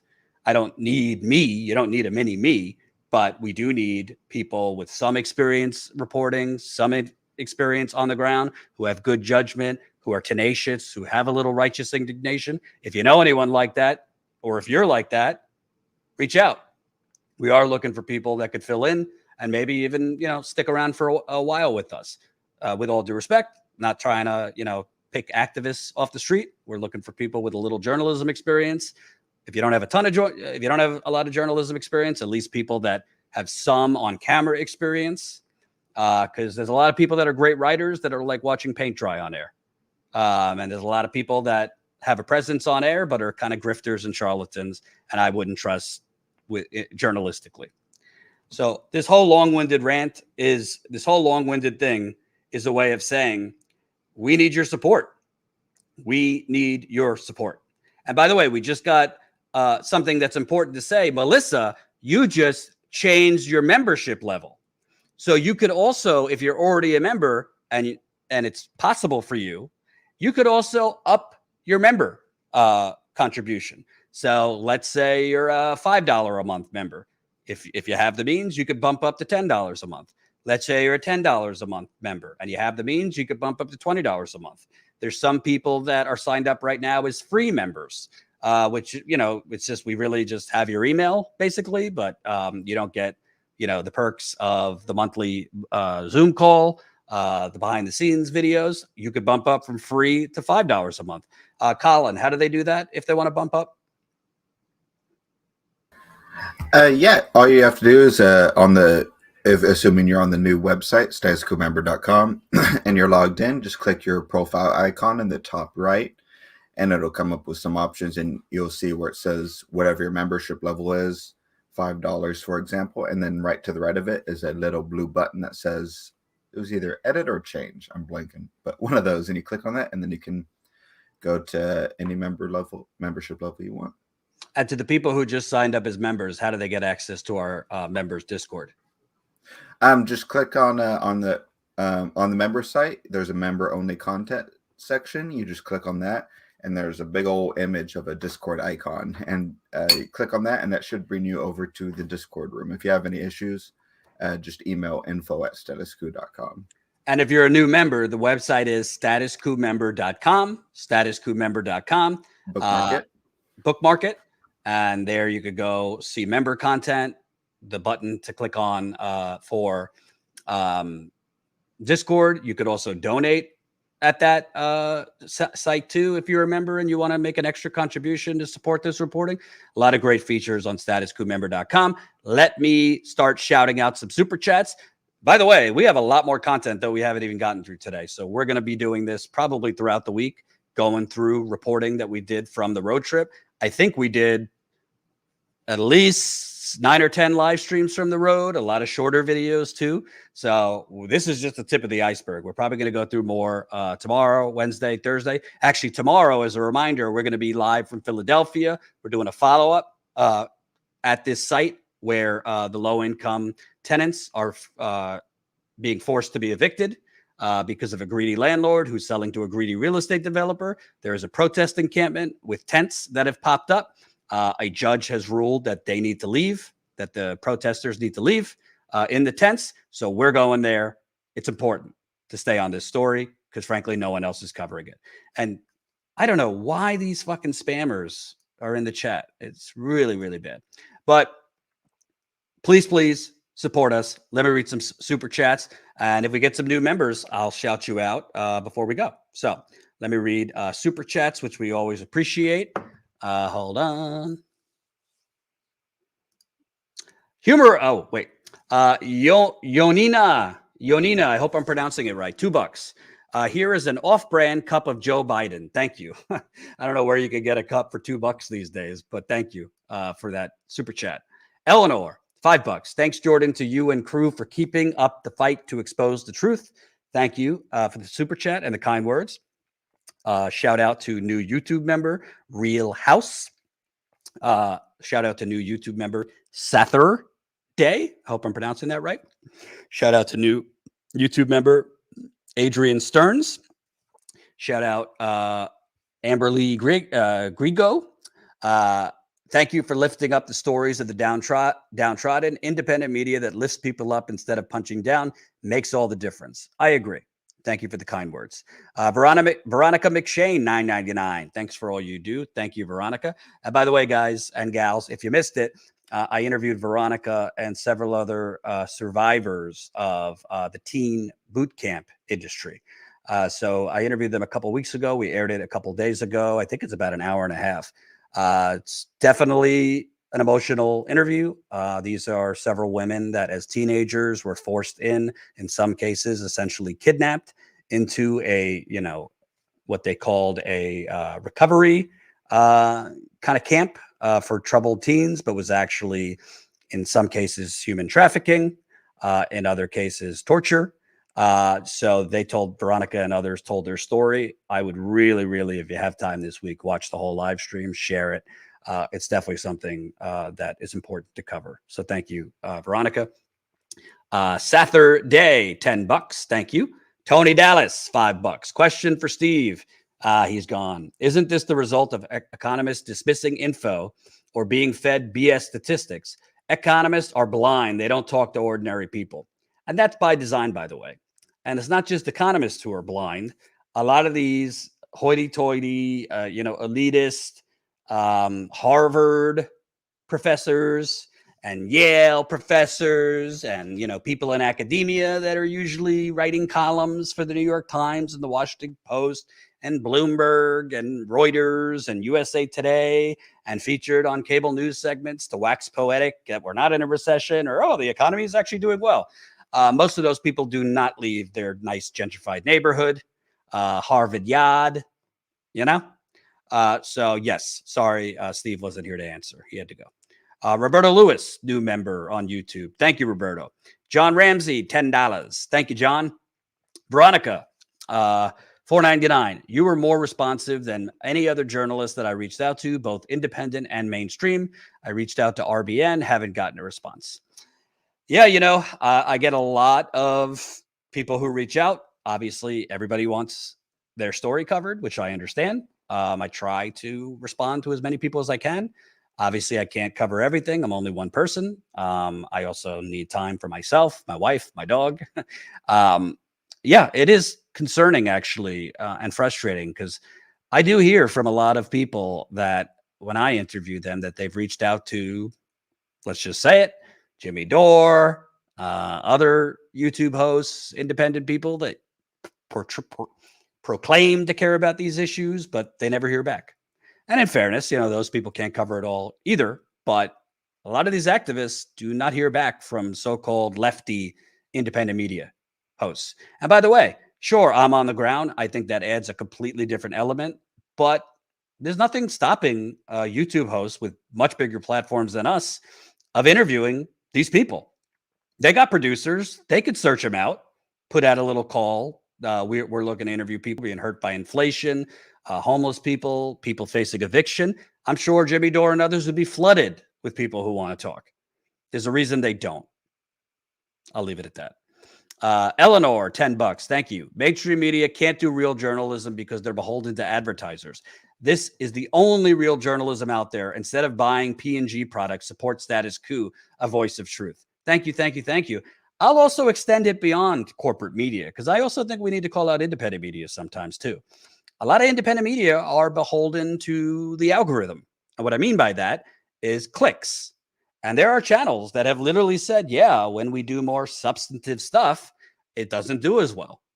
And that's by design because YouTube in their algorithm props up and elevates and basically rigs the algorithm to elevate more sensationalistic, conflict-oriented food fights and bullshit and reactionary stuff than inflation or homelessness or eviction or water poisoning or name your story that we try to cover here.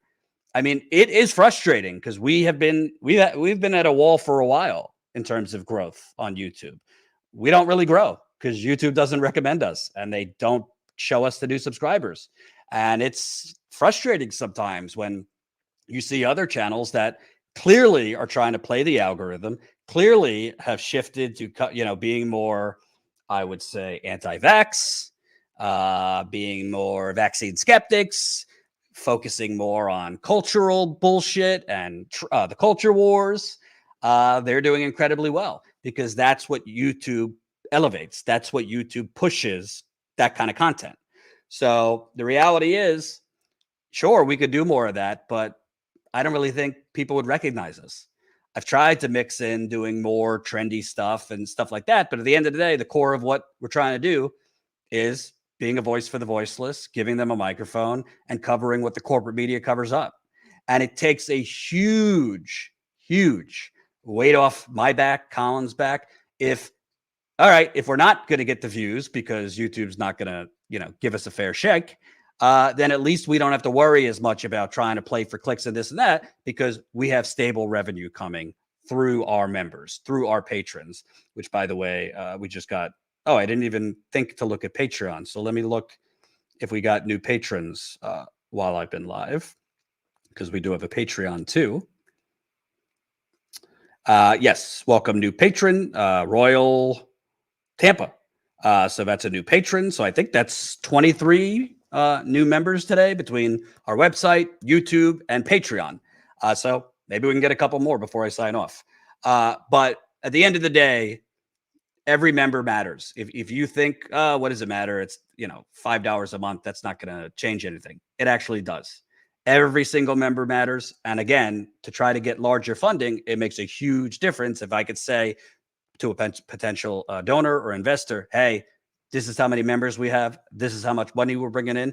With more funding from you, here's what we think we could do. Let me read some other super chats.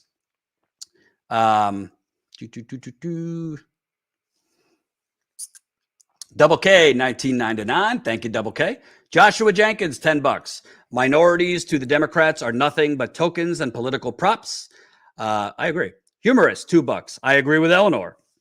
And thank you to Humorous, who gave incredibly generous donations during our reporting trip, which really, really took a lot of pressure off of us. Veronica, $4.99. I reached out to a reporter from ProPublica, Sarah Smith, last year. I assume about the teen boot camp industry. She interviewed me, and then her editor killed the story, and she stopped responding. That is a whole nother scandal. I can't tell you how many people I've spoken with that get interviewed by a corporate outlet. ProPublica, you would think, is not corporate. It's technically a nonprofit, but it's definitely mainstream. And suddenly it doesn't air their interview on the TV.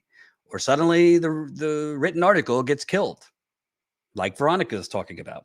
Why do you think that is? Why do you think they kill stories about poor people, or in this case, victims of a exploitive, basically criminal, I would say, industry like the teen boot camp industry? You think it has anything to do with who funds them? Think about it. Humorous, $5. If you want to watch real news and you want to hear real truth, you need to support this channel. Thank you for your time. Have a nice day. Why, thank you. Another $5 from Humorous. Everyone in America is a slave. They just don't know it because they cannot see the change and the bars that bind them. Well, I'll tell you what. The wine moms are definitely not a slave. The rest of us, yes. Yes.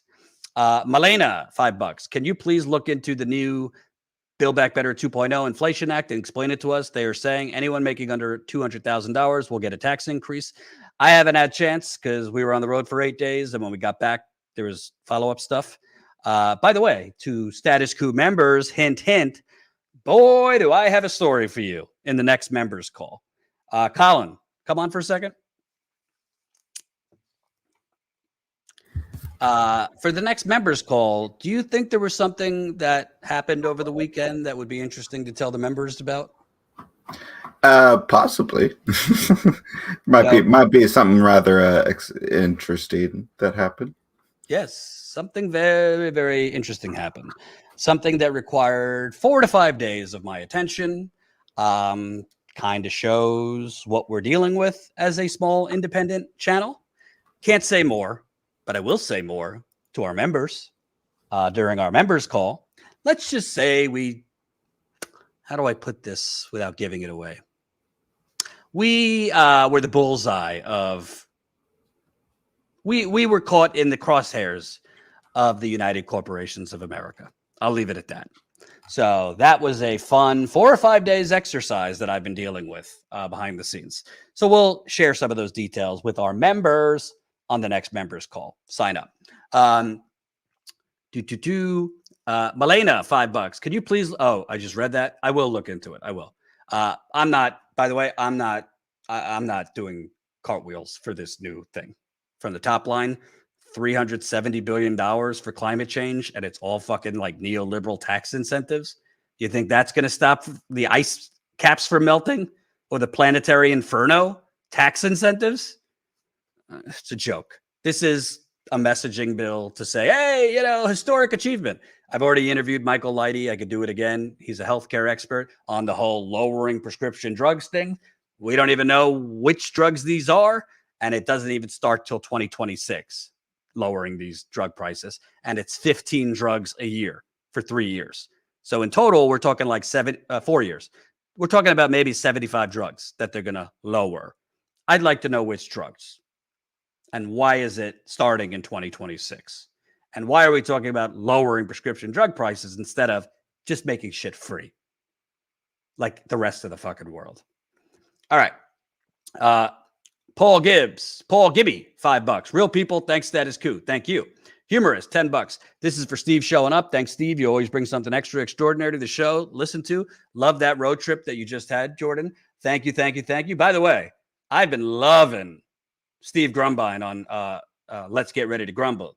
If you haven't noticed, Steve has been injecting a little bit more edge, rock, wigs, and personality and humor into his shows. So his show is on Sundays, 2:00 Eastern. We moved it to the weekend because I actually think it stands out a little bit more on the weekend, and we could get better numbers for him on the weekend. So his show's Sundays, 2:00 Eastern. Veronica, $1.99. Thank you, Jordan, Colin, and Steve. Solidarity. Thank you. Fly Chomper Fly, $5. Not yet defaulted on cards, so all's okay. Only when we default and stop paying the corporations, then it's a recession. Sigh. Unfortunately, yes. Raj, new YouTube member. Welcome, Raj. Appreciate it. Humorous, $10. We only had 2 jobs. Take care of each other and take care of the planet, and all things would have been given unto them for free. Holy crap, did we fail? Yeah, I think starting with the whole, well, why do I need to say it? We have it. Greed, for lack of a better word, is good. Greed, for lack of a better word, is good. Greed, for lack of a better word, is good. Greed. Bing, bing, bing, bing, bing, bing, bing, bing, bing, bing. But I have to say we're capitalist, and that's just the way it is. But I have to say we're capitalist, and that's just the way it is. But I have to say we're capitalist. They're losers. They're just losers. They're losers. They're just losers. They're losers. They're raising prices because they can. They're raising prices because they can. They're raising prices because they can. So that should answer it to you. Hold on. Let me make sure I'm not missing any. Okay. Fly Chomper Fly, $5. Even Yale, Harvard PhDs who deviate from the playbook and are populists are ostracized by their own colleagues. You better believe it. Look at Cornell West in Harvard. Look at a lot of actual leftists who have been pushed out of academia because they haven't gone with the official script of the powers that be and the narrative that they want. So absolutely. Just got, I just read that one. Let me make sure I'm not missing anybody. So Colin, count how many we have on YouTube. I want to count here on the website. 1, 2, 3, 4, 5, 6, 7, 8, 9, 10, 11, 12, 13, 14, 15, 16, 17, 18, 19. 19 new members on our website, 5 on YouTube. I'm bad at math, but that's 24. 1 on Patreon, 25 new members today. Holy cow. 25 new members today. I thank you. I thank you to all the new members who signed up. We're going to be pushing this all week because we have other clips that we're going to be playing. We're also going to play that montage again tomorrow, so you'll have to watch it again. There's a lot of other clips from this reporting trip that we have not even gone into. I think it's important. I think it's important both whether we're going to go viral ever, whether we're ever going to go viral or not. I think it's important to show up. I think it's important to hand a microphone to the people. And I think it's very, very, very important, very, very important to expose the complete alternative reality, the gaslighting, the lies that the media is feeding you, that things are okay. Yeah, inflation's a bit rocky, but, GDP's okay. And, this marker is going up. Or as Biden and them say, look at his historic accomplishments and historic economy, historic recovery. Yeah, well, all you got to go is go out and talk to actual people to show that's bullshit. We're living in an economic Hunger Games. We've been living in an economic Hunger Games, and it's not going to get better if we keep the masses in the dark. Let me repeat. It's not going to get better if we keep the masses in the dark. So, homework for our new members, go to StatusCoupMember.com, click on the Discord link so you could get access to our members' Discord. I'd love to get that more active and more people talking in the Discord. Follow us at Status Coup on the Twitter. I'm actually going live on TikTok right after this. It never ends. So we're trying to go on TikTok too. So I'm going to go live for a little bit on TikTok right after this. We will be live again tomorrow, actually. I don't know if I'm going to be live at the normal time of 5 o'clock Eastern because we got to drive to Philadelphia. Reminder, we're headed out again, more on the ground reporting in Philadelphia to follow up on the UC townhome story. Again, low income, Black tenants, disabled tenants, senior citizens, and really, really working class, low income folks are basically being kicked out of their apartments. Many of them have lived there for nearly 30 years so that a greedy landlord could sell to a greedy real estate developer, probably to then sell to the universities and further gentrify the neighborhood. So finally, people are standing up. You got people literally on the apartment property in tents protesting on behalf of the residents to try to stop these evictions. And you might say, oh, that's happening in Philadelphia. This is happening everywhere. This is happening everywhere. People are being forced out of where they live everywhere. And it's been happening for 20 years. This is the inflation they don't want to talk about. It's called gentrification, i.e. economic terrorism. So please follow us. We're going to be going there tomorrow. Ty will be with me. This ain't cheap. We got to pay the camera people, pay the gas to drive places.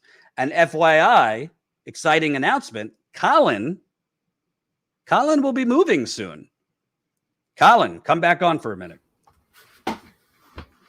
Colin will be moving soon from the fascist state of Texas up.